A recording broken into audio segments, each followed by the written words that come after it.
Welcome back to the series Intro to Tech, where I show you what all the names we call developers actually mean. Today, we'll be looking at the data scientist. What does the data scientist do? So, let me tell you a story before I continue to talk about what they do. You're a company, you have a lot of information.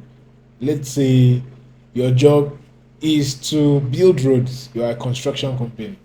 So this construction company sees drivers coming in, day out, different sizes of cars, different types of cars, different speeds and everything. And your job is to build a road that is resistant to wearing.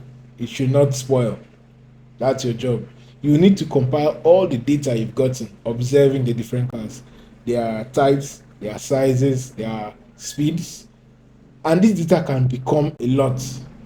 The job of the data scientist is to compile all this data and process them.